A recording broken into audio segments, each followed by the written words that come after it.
Yeah, absolutely amazing. And the clues were there, as they used to say on another TV show. And of course, the programme in question was the Film 2015 programme on the BBC that uses it as its theme tune. These days presented by, I think it's Claudia Winkleman, but in the past by Barry Norman and Jonathan Ross used to present it. And Nora, you didn't know that it was that theme tune, did you? No, I didn't. There you go. Right. Now, also, as well as playing fine standards, you are a composer as well.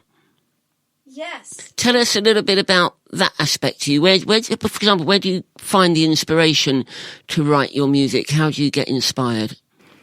Well, sometimes it comes from other musicians, watching them play. Sometimes it can come from a different style. As you heard, I finished that last tune with an impromptu, totally improvised cadenza, if you will, that was inspired by some classical music. I started with a little theme that Bach wrote, and then I took it out. So I think another way to really get inspired to compose things is to work on your improvisations, because I find that when I'm improvising well, I can come up with some new ideas I hadn't thought of before. And that's the way a lot of people wrote music. Charlie Parker, some of his most well-known tunes were just solos. And Bach as well. Bach was constantly improvising. Would you give that as perhaps an advice to any aspiring musicians out there who are thinking of becoming a composer themselves or... Sure, yeah. Well, I wouldn't take it too seriously. Your music is obviously serious, but don't try to write the greatest thing, because you could already write the greatest thing, and it could just happen off the cuff. You never know what's going to happen. So if you have an idea for something, just play it or write it down or something, and don't judge yourself too much. Just have fun. Right, and I think what a better way to end this particular podcast, I think, than by hearing you perform one of your own compositions. Sure, yeah. So what is it that you're going to be doing for us? So this one is called Tommy. It was on my last album called Little Dipper as a bonus track. But I came up with this one sort of in...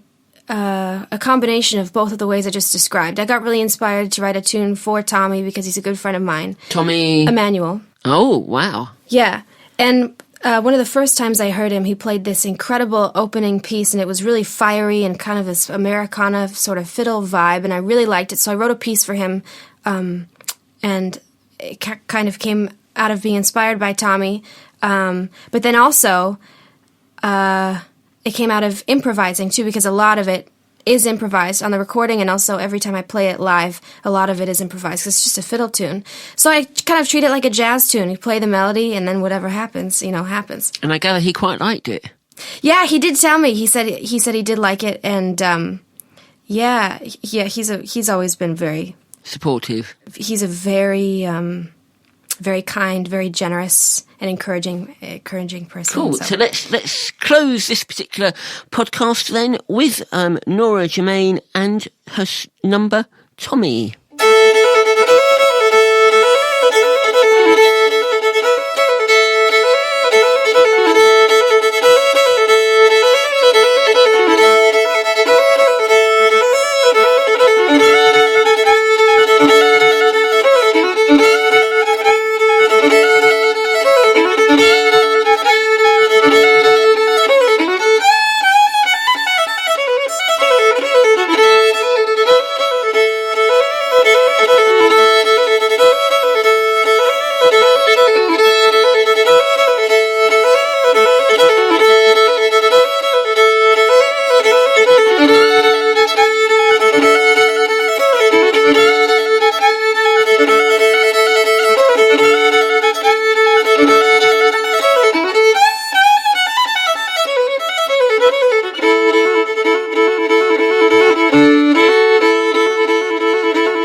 Hey, and I can understand why Tommy would really like that. Thank you so much indeed, Nora. Thank you for being with us. And please go and visit Nora at her website, www.noragermain.com. And I'm sure you'll be back in London fairly soon. I can feel it in my bones that you're going to be coming. Oh, me too. I just love it here. I can't wait to come back. So if you can't make it to the Pizza Express Jazz Club on April the 1st, don't worry. There'll be plenty of other chances to see Nora in this beautiful town of ours, London. So, from yours truly, Tony Stone, until the next Tony Stone's Music Box podcast for London1Radio.com.